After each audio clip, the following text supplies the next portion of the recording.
Bismillahirrahmanirrahim. Assalamualaikum warahmatullahi wabarakatuh. Selamat siang rekan-rekan semuanya dimanapun berada. Hari ini saya akan mengadakan percakapan praobservasi.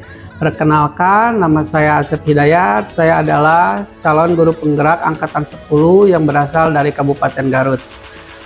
Saat ini saya bersama rekan saya, Pak Salman Faris. Beliau adalah seorang guru yang mengajar di kejuruan di teknik komputer dan jaringan. Kami bersama-sama akan melaksanakan sesi percakapan praobservasi untuk aksi nyata modul 2.3 coaching untuk supervisi akademik. Baik, bismillahirrahmanirrahim. Selamat siang, Pak Salman. Selamat siang, Pak. Oke. Pak Salman, hari ini kita akan melakukan sesi percakapan praobservasi untuk kegiatan supervisi akademik yang akan kita lakukan. Nah, di sini saya sebagai supervisor dan Pak Salman adalah sebagai guru yang diobservasi. Nah, di sini kita hubungannya setara, artinya bukan saya lebih paham atau saya lebih tahu gitu ya tentang masalah tentang supervisi akademik ini, tapi di sini tujuan dari supervisi akademik ini atau observasi ini adalah kita sama-sama ingin meningkatkan kualitas pembelajaran kita. Jadi pada suatu saat mungkin kita berbalik posisi, Pak Salman bisa mengobservasi saya dan memberikan umpan balik yang positif. Nah, itu sebagai tujuan dari praobservasi kita. Nah, kemudian Pak Salman dalam kaitannya praobservasi ini tentu saja ini ada beberapa pertanyaan yang ingin saya ajukan kaitannya dengan poin-poin yang akan nanti saya amati pada saat kegiatan observasi kita nanti. Yang pertama di sini saya ingin mengetahui kira-kira untuk nanti tujuan pembelajaran yang ingin dicapai itu apa? Baik, terima kasih Pak Sep. Tujuan pembelajaran nanti akan saya berikan kepada anak-anak itu adalah peserta didik mampu menerapkan konsep dari load balancing itu sendiri. Oke, konsep. Iya. Lalu yang keduanya, siswa atau peserta didik itu dapat mempraktekkan konfigurasi dari load balancing tersendiri, sehingga anak-anak itu tidak terpaku dengan satu ISP dalam satu jaringan. Konsepnya seperti itu. Oke. Jadi di sini tujuan pembelajaran yang ingin dicapainya adalah bahwa siswa siswa itu secara konsep mengetahuilah tentang konsep load balancing. Kemudian nanti juga diharapkan siswa juga bisa mempraktekkan bagaimana menggabungkan antara dua ISP atau dua modem digabungkan sehingga bisa memaksimalkan kinerja dari kedua modem tersebut. Betul. Oke. Betul sekali, Pak. Itu untuk pertanyaan pertama. Untuk yang kedua, Pak Salman, tentang area pengembangan, area pengembangan yang ingin dicapai.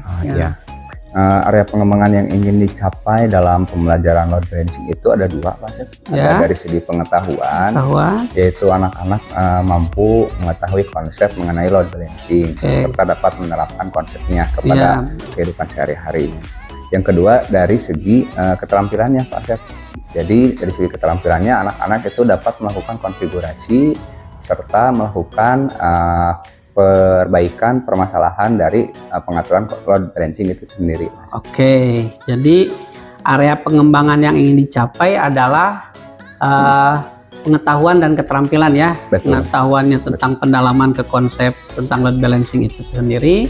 Kemudian dari sisi keterampilannya pun siswa pasti diharapkan bisa mempraktikannya untuk setting konfigurasinya. Betul sekali. Oke, seperti itu.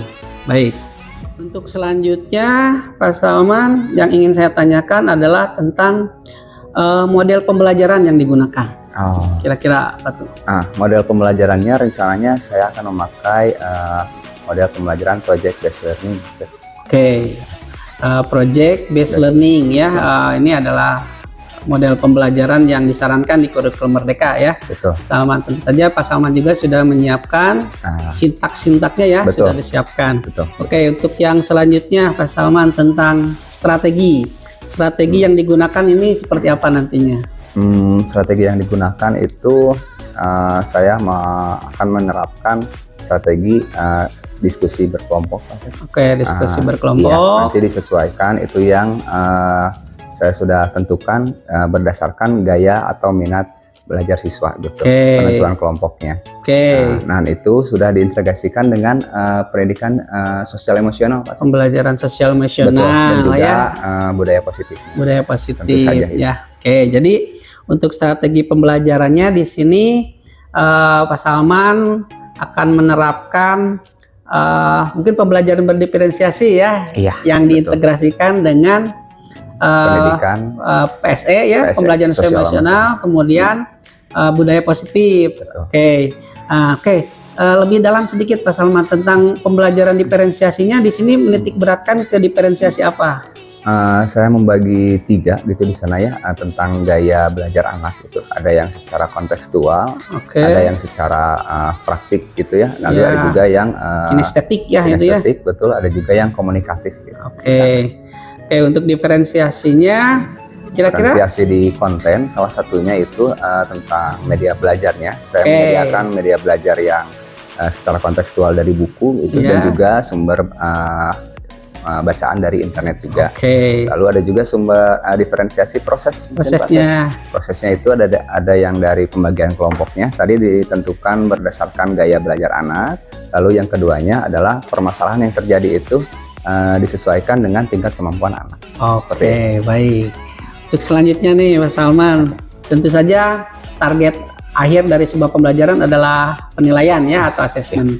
Nah, bagaimana nih teknik asesmen yang nanti akan digunakan? Saya memakai teknik asesmen formatif itu. Nanti di sana penilaiannya itu adalah penilaian dari proses gitu ya, proses anak-anak dalam pencarian sumbernya gitu, lalu penyelesaian masalahnya. Ada juga yang dari penilaian kinerja gitu, kinerja dari hasil produk anak-anak serta nanti ada juga hasil presentasi anak-anak. Penilaian praktik ya. Betul. Dan observasi melalui kegiatan diskusi yang tadi ya. Betul. Selanjutnya nih Pak Salman, terakhir nih sebelum ke kesimpulan adalah tentang sasaran kelasnya nanti. Untuk sasaran kelas, kemudian itu nanti di hari apa dan jam keberapa tuh di pembelajaran? Rencananya saya akan terapkan di kelas 12 TKJ 1, lalu harinya hari Selasa gitu pada jam pertama, mulai dari jam pertama sampai jam terakhir. Jam terakhir ya, karena kita sudah menggunakan jadwal sistem blok ya. Pak Salman, baik. Semuanya ini sudah terencana dengan baik ya. Insya Allah ini mudah-mudahan pada waktunya ini saya bisa mengamati bagaimana cara Pak Salman mengajar di kelas, dan mudah-mudahan di sini saya harus memberikan umpan balik yang positif ya, tujuannya ya untuk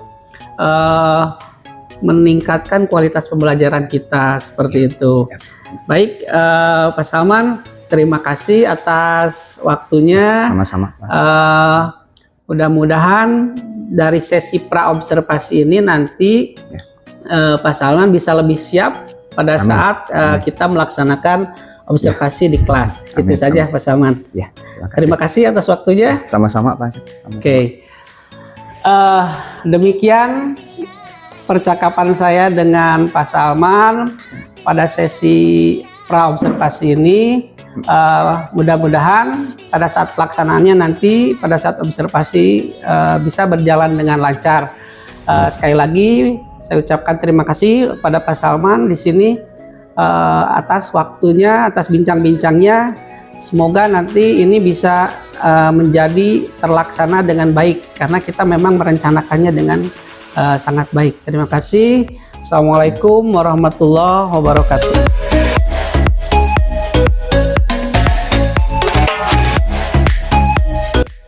Bismillahirrahmanirrahim. Selamat pagi anak-anak. Sebelum kita mulai, kita ucapkan salam terlebih dahulu ya. Assalamualaikum warahmatullahi wabarakatuh. Oke, ya.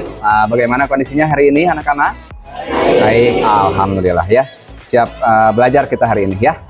Oke, sebelum kita belajar, kita berdoa dulu ya. Siapa KM-nya? Oke, silakan pimpin doa dulu.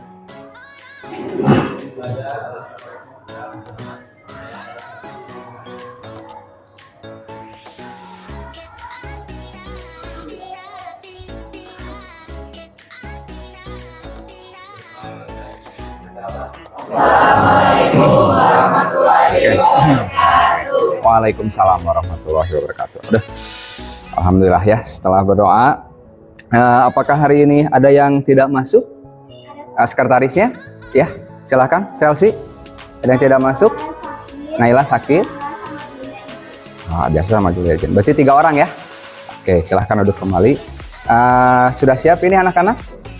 Siap? Oke, kalau sudah siap, silahkan rapikan dulu kursinya sama kondisinya. Ya.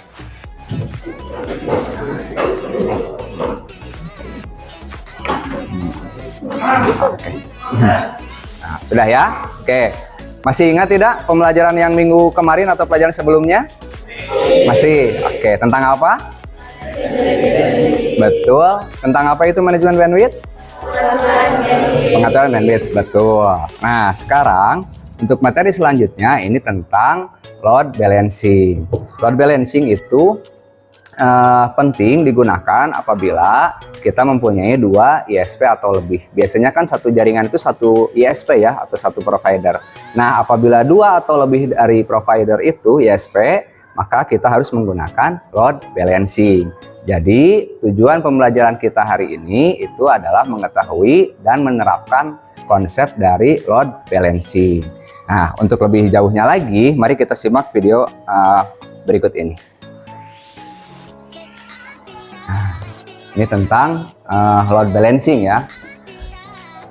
Biasanya itu dari permintaan dari kantor atau misalkan dari PC itu nyambung ke internet, maka akan menjadi beban tuh dari internet itu sendiri, dari providernya apabila kita menggunakan satu provider. Nah, baiknya itu kita memakai lebih dari 1 provider agar pengaturan bandwidth-nya atau pengaturan permintaan untuk ke internetnya itu bisa terbagi. Jadi di sini kita bisa melihat penyetaraan beban trafficnya kayak. Nah, ini untuk kedalaman kita hari ini itu tentang konsep load balancing yang ini. Lalu berikutnya tentang tipe dari load balancing. Ada software, ada hardware. Kemudian algoritmenya itu memakai apa tuh load balancing. Kayak gitu. Lumayan ya? Lumayan deh. Kerjaan kita, target kita hari ini lumayan. Di sini kira-kira ada yang ditanyakan? Agak ada terbayang sedikit-sedikit? Ada. Oke, siap. Terima kasih. Bagaimana videonya? Sudah dilihat anak-anak? Sudah diamati? Sudah. Oke. Kira-kira nih dari video yang telah dikasihkan tadi itu ada gambaran nggak tentang apa yang akan kita pelajari hari ini? Ada? Siapa namanya? Najwan. Apa Najwan? Tentang pembagian traffic. Betul ya. Itu yang akan kita pelajari hari ini. Kira-kira setelah itu ada yang ingin ditanyakan nggak sebelum kita mulai pembelajarannya? Ada? Siapa namanya? Priska? Iya. Apa Priska? Oh, kalau ISP-nya lebih dari 2 bisa atau tidak begitu? Oke. Biasanya itu untuk load balancing itu emang yang akan kita pelajari itu ISP itu minimal ada 2. Jadi kalau minimal ada 2 berarti lebih pun tidak jadi masalah. Begitu Priska ya? Oke, sekian. Terima kasih. Oke. Pembelajarannya itu nanti kita akan memakai kelompok ya. Jadi tidak perorangan, kita akan berkelompok. Lalu metodenya itu adalah metode diskusi. Nah, untuk pembagian kelompoknya, Bapak kan sudah bagi tuh. Siapa tuh yang tadi kebagian angka 1? Siapa? Ngacung, silahkan. 1, 2, 3, 4, 5, 6, 7, 8. Sip. Yang kebagian angka 2 siapa? Oke, 1, 2, 3, 4, 5, 6, 7, 8, 9. Oke. Yang kebagian angka 3 tadi siapa? Oke, 1, 2, 3, 4, 5. Pas ya, sudah tahu ya masing-masing ya. Nanti kalian berkelompok berdasarkan Jadi angka 1 sama yang tadi kebagian angka 2 sama yang kebagian angka 3, satu kelompoknya gitu ya. Dan untuk masing-masing tugasnya, orang pertama itu adalah mencari sumbernya tuh. Mau sumbernya dari internet, mau sumbernya dari buku, silahkan. Kalian cari yang menurut kalian itu bisa dipakai sumbernya dari mana. Lalu yang kedua, orang kedua itu untuk mempraktekkan. Jadi nanti kalian praktekkan itu oleh orang kedua. Dan orang ketiga tugasnya itu untuk penulisan laporannya. Ada yang belum dipahami dari pembagian tugasnya? Mengerti? Mengerti. Oke, kalau sudah mengerti silahkan tempati kelompoknya masing-masing. Nah.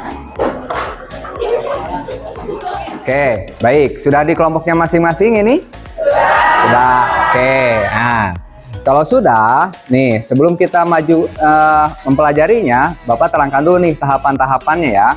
Tahapan yang pertama itu adalah mengenai tentang konsep load balancing. Yang kedua itu adalah konfigurasinya tuh, konfigurasi dari load balancing itu sendiri. Yang ketiga adalah pengujian dari load balancing. Yang keempat itu tentang pelaporan dari hasil konfigurasi dan pengujian load balancing. Ini tahapan-tahapan yang harus kalian kerjakan pada pertemuan kali ini. Berikutnya itu untuk mengerjakannya tentu saja kita memerlukan waktunya ya. Nah, total kita tuh berapa jam? 14 jam ya. Nah, 14 jam di sini itu berarti kita kalikan 45 menit. Jadi totalnya berapa jam di sini berapa menit kira-kira kita punya waktu? 630 menit. Oke, jadi kalian mengerjakan tahapan-tahapan ini tuh harus ada di antara 630 menit. Begitu ya? Oke. Berikutnya, untuk mengerjakan tiap tahapannya tuh, Bapak mau nih, kira-kira berapa menit nih yang diperlukan untuk mengerjakan yang konsep load balancing. Berapa menit kira-kira? 20 menit cukup? Berapa menit kira-kira? 50 cukup? Oke, yang ini 50 menit ya. 50 menit. Lalu untuk konfigurasi kira-kira berapa menit? Kalau 2 jam berapa menit ya? 120. 120 cukup? Tidak. Berapa menit kira-kira nih? 3 jam? 4 jam? 4. Kalau 4 jam berarti 480 cukup? Atau masih kurang? Kira-kira?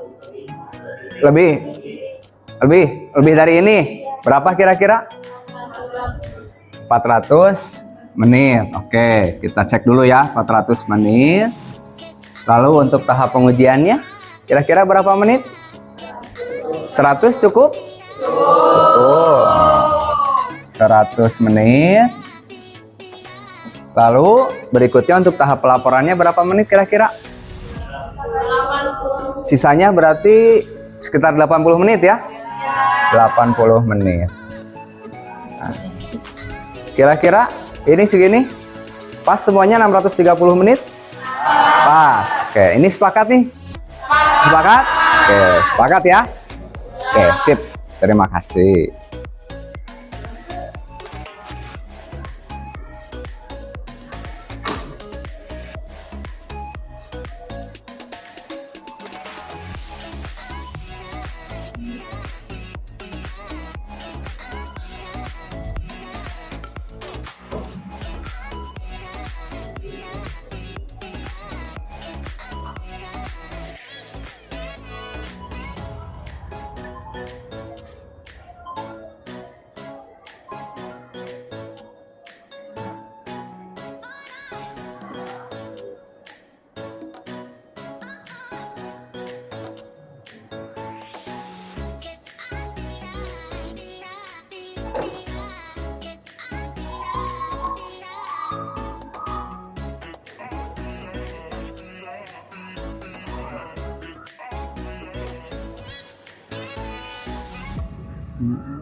Bagus. Masih teruskan.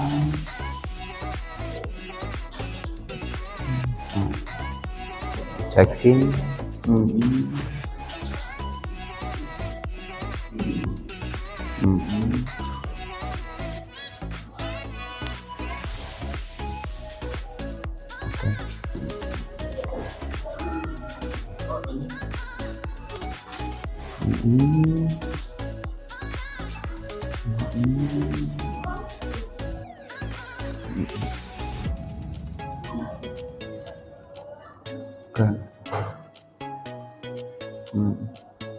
Gimana, Chelsea? Ya, di next, terus dicat IP-nya 100 ini. Nah, kayak gitu. Oke, next. Sip. Oke. Selesai yang ini? Belum? Masih. Oke. Lanjutkan.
Iya.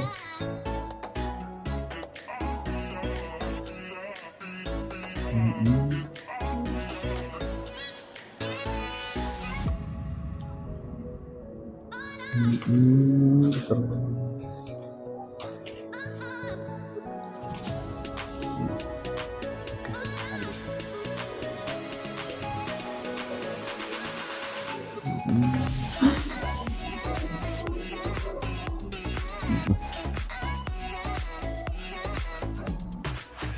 Bagaimana?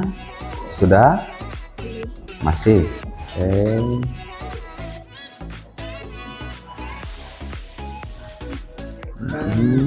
Masih?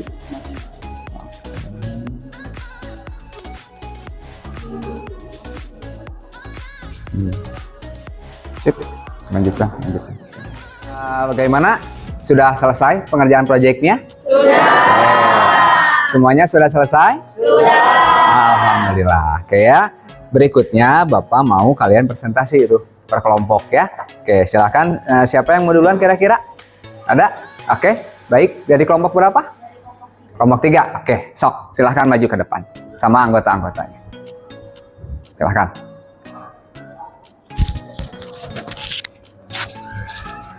Oke, sok. Baik, bismillahirrahmanirrahim. Assalamualaikum warahmatullahi wabarakatuh. Kami dari kelompok 3 di sini saya akan mempresentasikan hasil kerja kami. Pertama-tama untuk sebelum memulai ke materi, izinkan saya dan teman-teman saya memperkenalkan diri terlebih dahulu. Saya Zahra sebagai orang pertama yang mencari sumber. Saya Nadia. Saya melakukan konfigurasi dan kemudian izin memperkenalkan diri, saya Resa Uliad sebagai pelaporan. Baik, untuk materi yang pertama yaitu mengenai tahapan balancing.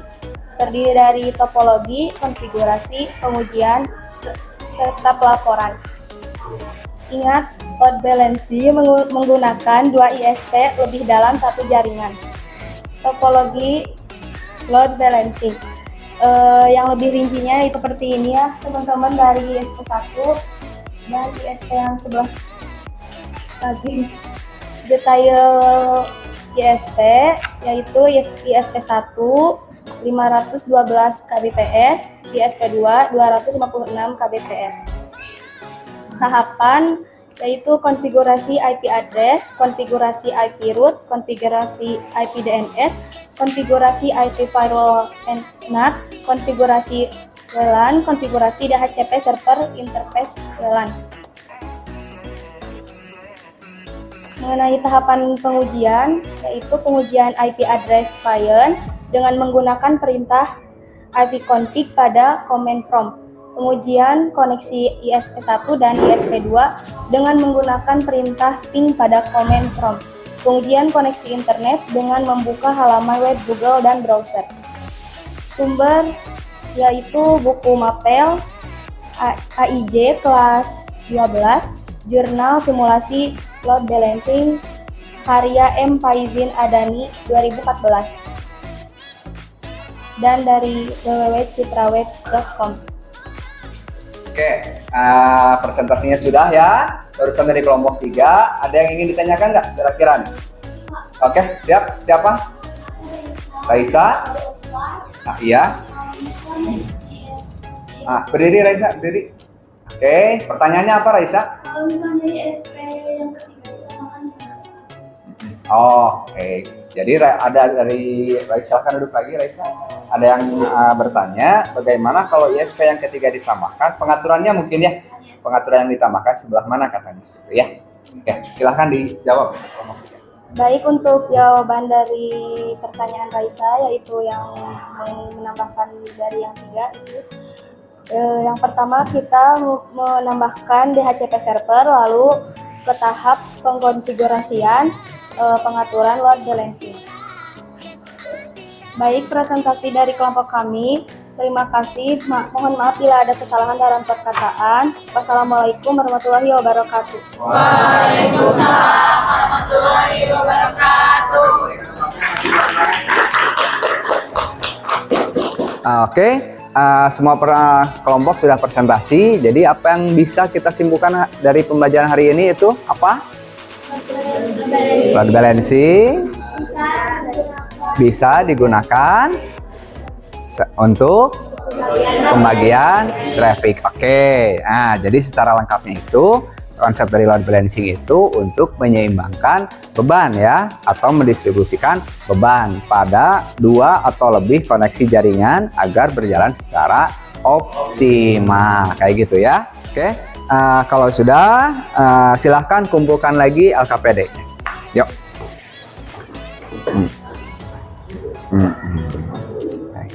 Nah, sebagai refleksi nih hari ini, jadi Bapak nanya nih, apa yang kita pelajari hari ini? Oke, lalu bagian mana tuh yang kira-kira sulit hari ini? Konfigurasi. Oke, yang paling mudahnya atau yang paling menariknya apa kira-kira? Presentasi. Oke, alhamdulillah ya. Oke, alhamdulillah ya, kegiatan kita hari ini telah selesai. Sebelum kita pulang, baiknya kita berdoa dulu ya. Silakan pimpin berdoa ketua kelasnya.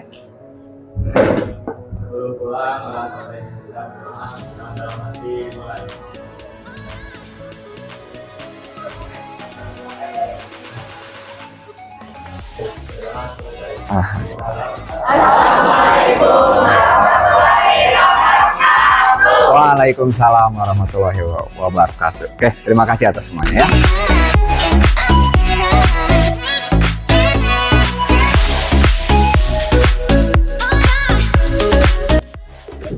Bismillahirrahmanirrahim. Assalamualaikum warahmatullahi wabarakatuh. Waalaikumsalam.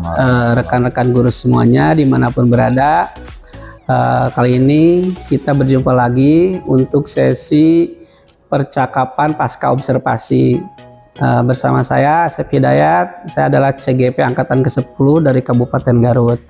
Kemudian rekan guru yang diobservasi oleh saya Pak Salman Faris, Eskom. Beliau adalah guru produktif di Teknik Komputer dan Jaringan. Dan pada kesempatan kali ini pun, alhamdulillah telah hadir pendamping praktek saya, Ibu Susilarini. Untuk saat ini kita akan memulai sesi percakapan observasi. Selamat menyaksikan. Baik, Assalamualaikum warahmatullahi wabarakatuh. Waalaikumsalam. Pak Salman, bagaimana kabarnya hari ini? Alhamdulillah, Pak Sep. Sehat. Alhamdulillah, saya pun sehat sekali. Alhamdulillah. Pak Salman, hari ini kita akan masuk kepada sesi pasca observasi. Pada kesempatan ini kita akan mencari umpan balik yang positif ya dari hasil observasi kita pada saat Pak Salman diobservasi pada tanggal 27 Agustus 2024. Nah, di sini mudah-mudahan kita bisa saling merefleksikan apa yang sudah berjalan dengan baik ataupun hal-hal yang perlu diperbaiki. Kemudian selain itu, bagaimana kita menyusun rencana tindak lanjut untuk memperbaiki kualitas pembelajaran kita. Seperti itu. Nah, pertanyaan pertama saya untuk Pak Salman tentang bagaimana perasaan Pak Salman setelah kita melakukan sesi observasi untuk materi yang sudah ditentukan sebelumnya. Ya, alhamdulillah senang Pak Sep setelah kita diobservasi mungkin ya pada saat pembelajaran. Alhamdulillah senang. Terima kasih. Oke, mungkin mendapatkan pengalaman yang baru ya. Banyak. Tentang kok observasinya seperti ini gitu ya. Seperti itu. Baik. Salah satunya itu. Oke, ini kesan yang baik lah. Mudah-mudahan bisa membudaya ya seperti itu. Nah, Mas Salman, untuk selanjutnya izinkan saya untuk menyampaikan hasil observasi pengamatan atau observasi yang saya lakukan selama kemarin ya Pak Salman. Yang pertama, secara sekilas gitu ya, secara umum bahwa proses pembelajaran yang Pak Salman laksanakan itu sudah berjalan dengan baik ya, sesuai dengan apa yang direncanakan, baik itu di tujuan pembelajaran, kemudian area-area yang ingin dikembangkan ya, kemudian juga bagaimana mengintegrasikan pembelajaran sosial emosional dan penerapan budaya positif. Menurut saya sudah nampak lah, sudah ada ya. Adapun kesempurnaan itu mungkin tetap kita harus perbaiki ya, seperti itu. Nah, itu secara umum pandangan saya hasil observasi kemarin. Oke, Pak Salman, pertanyaan selanjutnya, apakah pelaksanaan pembelajaran yang sudah dilaksanakan itu menurut Pak Salman sendiri itu sudah sesuai dengan rencana ya, sesuai dengan misalkan isi tujuan, area pengembangan dan strategi yang digunakan. Kalau tadi kan penilaian dari saya sebagai observer, nah menurut dari sisi Pak Salman itu sendiri bagaimana? Apakah itu sudah berjalan dengan sesuai rencana atau bagaimana? Ya, alhamdulillah Pak Sep, dari rencana yang saya buat itu mulai dari tujuan pembelajaran, area pengembangan, dan juga penerapan pembelajaran berdiferensiasi serta terintegrasi dengan pembelajaran sosial emosional yang sudah tertuang di modul ajar itu sudah terlaksana. Alhamdulillah. Oke, nah berarti memang sepakat ya, dan saya pun setuju karena saya pun melihat seperti itu ya. Baik, oke Pak Salman, ini kalau misalkan dari persentasi keberhasilan nih ya dari 100%, kira-kira yang dicapai itu berapa persen kemarin? Nah, itu Pak Sep, mungkin tercapai gitu ya, tadi tujuan pembelajaran, area pengembangan, kan, tetapi saya juga merasa tidak 100% tuh, belum 100% ya untuk keterlaksanaannya. Berarti ada kendala ya gitu ya, ada sedikit masalah mungkin ya pada saat diobservasi gitu ya, pada saat pembelajaran. Betul. Nah, kira-kira nih menurut Pak Salman apa yang menjadi kendala dalam proses pembelajaran tersebut? Ya, salah satunya itu masih siswa tuh masih ada yang belum memperhatikan semua. Oke. Jadi ada sebagian siswa yang masih fokusnya tuh tidak ke materi pelajaran tapi ke hal-hal yang lain atau malah misalkan mengobrol seperti itu. Oh, tidak fokus gitu ya, kurang fokus gitu ya. Betul, Oke. Baik.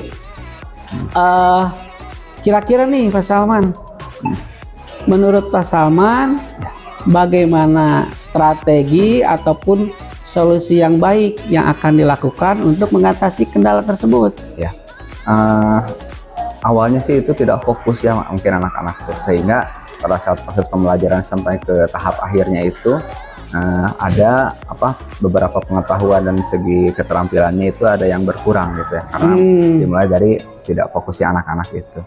Nah, hal ini tuh bukan hal yang baru mungkin bagi saya gitu ya, hal yang biasa juga gitu. Seperti ini biasanya itu saya melaksanakan pengayaan mungkin Pak. Kalau dari segi pengetahuannya itu saya melaksanakan pengayaan bagi misalkan yang nilainya itu di bawah KKTP-nya. Setelah itu, setelah diberi pengayaan, lalu saya biasanya melakukan asesmen ulang. Asesmen ulang gitu ya. Nah, lalu dari segi keterampilannya itu biasanya saya mengadakan tambahan waktu mungkin ya setelah pulang sekolah itu diberikan, kalau anak-anak menginginkan itu saya berikan tambahan waktu untuk mempelajari hal-hal atau keterampilan. Oke. Bagus, Pak Salman, itu ide yang bagus tuh sebenarnya ya untuk mengatasi ketercapaian dalam pembelajaran siswa ya, Pak Salman. Ada juga itu satu lagi mungkin Pak Sep, dari segi keterampilan tuh ada juga program yang biasanya saya laksanakan itu adalah program tutor sebaya seperti itu. Jadi antar teman ya saling. Ada teman yang bisanya itu dijadikan tutor sebayanya untuk bagi teman yang belum bisa. Gitu. Berarti memang terjadi proses mentoring di sana ya. Bagus tuh Pak Salman. Saya setuju ya. Untuk selanjutnya nih Pak Salman. Menurut Pak Salman nih, jika Pak Salman menilai diri pribadi gitu ya, self assessment gitu. Nah, sekarang itu Pak Salman itu ada di grade berapa gitu ya, dan ingin menjadi berapa gitu ya. Itu berat itu. Mungkin kalau boleh jujur sih saya untuk dari skala 1 sampai 10 mungkin ya Pak. Saya menilai diri saya sendiri itu ada di posisi 7 sampai 8 lah. Tapi kalau keinginan mah itu kalau 10 itu terlalu sempurna gitu ya, 9 lebih lah. Bagus lah. Berarti ada motivasi lah untuk berkembang gitu ya, seperti itu, meningkatkan potensi diri. Karena kita itu pasti potensi maksimal ada gitu ya, yang harus dicapai. Mas Salman, saya setuju tuh ya. Nah, kemudian nih, tentu kan ada aksi nyatanya gitu ya. Nah, kira-kira nih apa yang akan dilakukan untuk mencapai kenaikan level yang lebih tinggi seperti yang diinginkan atau yang ingin dituju oleh Pak Salman, kira-kira bentuk aksi nyatanya? Saya bagi beberapa segmen mungkin Pak Sep dari sini. Hal-hal yang ingin saya capai itu mungkin dalam waktu terdekat mungkin Pak Sep ya. Dalam waktu terdekat ini program coaching seperti ini menarik Pak bagi saya gitu ya. Saya ingin apabila saya kalau nanti dalam waktu terdekat ada kendala-kendala mengenai permasalahan pembelajaran saya, mungkin saya ingin melakukan coaching gitu dengan teman sebaya atau dengan guru-guru senior dengan kepala jurusan atau bahkan misalkan wakasek, kepala sekolah atau bahkan kepala sekolah gitu. Seperti itu. Tapi untuk ke depannya mungkin kebetulan saya sebagai anggota komunitas belajar Pak. Kombal ya. Kombal seperti itu. Jadi saya ingin, ini program bagus. Jadi saya ingin mengusulkan mungkin nanti untuk kedepannya mengadakan diklat dan seminar-seminar gitu ke kombal saya gitu atau sekolah ini gitu untuk mengadakan diklat seminar mengenai kebutuhan pembelajaran yang dibutuhkan oleh guru gitu. Setuju. Keterampilannya atau bahkan yang tadi pembelajaran sosial emosional. Terus, karena saya yakin sebagian guru di sini atau bahkan hampir semua belum mengetahui seperti itu Pak. Lalu ada juga misalkan untuk lebih jauhnya lagi untuk diri saya sendiri gitu ya, dari segi teknisnya itu ada pembelajaran mandiri mungkin Pak. Di sana rencana saya tuh ingin membuka di itu pas platform Merdeka Mengajar gitu, gitu ya. Pelatihan mandiri ya di sana mandiri, ya. Ada pelatihan mandiri itu khusus pembelajaran mengenai salah satunya itu pembelajaran berdiferensial yang terintegrasi dengan pembelajaran sosial emosional. Sosial emosional. Seperti itu mungkin Pak. Oke, bagus sekali Pak Salman. Bagus nih, bagus, setuju ya. Oke. Nih tindak lanjut dari sini nih Pak Salman ya. Kira-kira seperti yang tadi Pak Salman sebutkan, kapan nih waktunya Pak Salman akan melaksanakan rencana aksi tersebut? Oke, kira-kira kapan? Kalau coaching sih sepertinya setiap ada kendala mungkin Mas. Pasti ya. Setiap ada kendala langsung kira-kira coaching ke yang lain lah seperti itu. Tapi kalau untuk yang Kombel secepatnya sih, soalnya saya harus ngobrol dulu gitu ya untuk dengan ketuanya. Kebetulan ketuanya ada di sini juga gitu ya, seperti itu. Pak Asep sendiri mungkin nanti sebagai ketua Kombelnya. Pak Asep kira-kira bagaimana nih? Ini penting nih materi ini untuk guru-guru nih. Oke, ya. Siap. Itu. Lalu untuk yang PMM itu ya bisa saya kerjakan di rumah sendiri mungkin Pak. Siapnya itu. Oke. Aksi yang bagus nih Pak Salman ya, dan rencana yang bagus. Jadi saya pun memang sudah sebenarnya sinkron gitu ya. Ini tentang kebutuhan informasi, kebutuhan pengetahuan yang memang harus guru miliki, dan sementara wadah yang kita miliki harus kita optimalkan. Di sini kita punya Kombel ya. Dan ini dia jadi trigger, jadi pemicu. Oh iya, kenapa kita tidak aktifkan aja Kombelnya ya, seperti itu. Oke, Pak Salman. Luar biasa ya.